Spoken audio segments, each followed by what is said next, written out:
Good afternoon. Today we are going to talk about a very interesting regional organization that is called the African Union.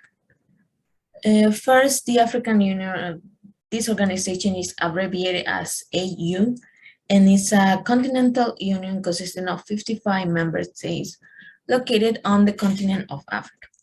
Let's talk a little bit about its history. In May 1963, 32 heads of independent African states met in Ethiopia to sign the charter creating Africa's first post-independence continental institution, the Organization of African Unity. And this organization was the manifestation of the Pan-African vision for an Africa that was united, free, and in control of its own destiny. The AU was created to replace the Organization of African Unity. Now, the AU was properly announced in the Sirte Declaration in Sirte, Libya on September 9, 1999, calling for the establishment of the African Union. The bloc was founded on May 2001 in Ethiopia and launched on July 9, 2002 in Durban, South Africa, following a decision by its predecessor to create a new continental organization to build on its work. The decision to relaunch Africa's Pan-African Organization was the outcome of a consensus by African leaders that in order to release Africa's potential, there was a need to refocus attention from the fight for decolonization and ridding the continent of apartheid, which had been the focus of the OAU, towards increased cooperation and integration of African states to drive Africa's growth and economic development. The AU is guided by its vision of an integrated, prosperous, and peaceful Africa driven by its own citizens and representing a dynamic force in the global arena. Now, organization and structure. In a structure, the AU consists of first the Assembly that determines common policies, then the Executive Council that coordinates and makes decisions on common policies, then the Pan-African Parliament that implements those policies, and the Court of Justice that ensures compliance with the law. Then we have the Commission, that is the Secretariat, the Permanent Representatives Committee that assists the Executive Council. Then we have the specialized technical committees that assist the Executive Council in substantive matters. We also have the Economic, Social, and Cultural Council, then the Peace and Security Council that makes decisions on prevention, management, and resolution of conflicts, and the financial institutions consisting of the African Central Bank, the African Monetary Fund, and the African Investment Bank. Now, in leaders, we have three positions of leadership in the AU. These are first the chairperson, occupied by Macky Sall, that is the ceremonial head of the AU, elected for 1 year. Then we have the commission chairperson occupied by Moussa Faki, that is the head of the African Union Commission, and the parliamentary president occupied by Roger Dan, part of the legislative body of the AU that create the legislation. Now, the member states of the African Union are the 55 sovereign states, and we can mention some of them like Chad, Burundi, Republic of the Congo, Egypt, Ethiopia, and many others. Now let's talk about the goals of this organization. And now the Constitutive Act of the African Union laid out the goals of the AU, which are achieve greater unity and solidarity between African countries and their people.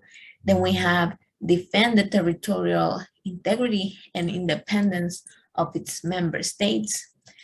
Also accelerate the political and socioeconomic integration of the whole continent. Then we have to promote and defend African common positions on issues of interest to the continent and its people. They also want to encourage international cooperation, and it's important to promote peace and security and stability on the continent. They also want to promote democratic principles and institutions, popular participation, and good governance. And finally, to promote and protect human and people's rights.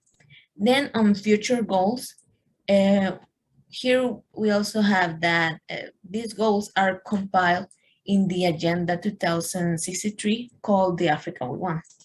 Now, this agenda shows how the continent intends to achieve these goals within a 50-year period from 2013 to 2063.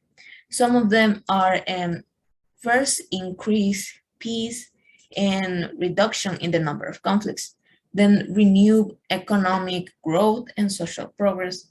Then we have the need for people-centered development, also gender equality and youth empowerment. They also are looking forward to adapt to the changing global context, such as increased globalization and the internet revolution. They want to increase the unity of Africa so it becomes a global power to be reckoned with and capable of relying support around its own common agenda. And finally, create emerging development and investment opportunities in areas such as agriculture, business, infrastructure development, and health and education, as well as the value addition in African commodities. Now, the principal functions. Here we have that they are, first, they coordinate African positions regarding international topics such as wars and international politics. We can also say humanitarian conflicts and others. They also build, sustain, and overall they nurture the bilateral and multilateral relationships. Now, other obligation of them is to develop relationships of trust and understanding with key government offices and institutions working on issues of concern to Africa. And they also promote Africa. They want to promote a positive image of the AU, so they need to counter, when necessary, of course, media distortion of developments and events that are happening in Africa. And they are in charge to mobilize resources in support of African Union programs. And the most important one is that they coordinate the creation of regional economic communities, abbreviated as RECs, as the basis for African integration, with a timetable for regional and then, let's say, continental integration to follow. And currently there are 8 recognized by the AU, each established under a separate regional treaty, as we can see them in the picture that we have here to the left. And that will be all for my part. Thank you so much for your attention.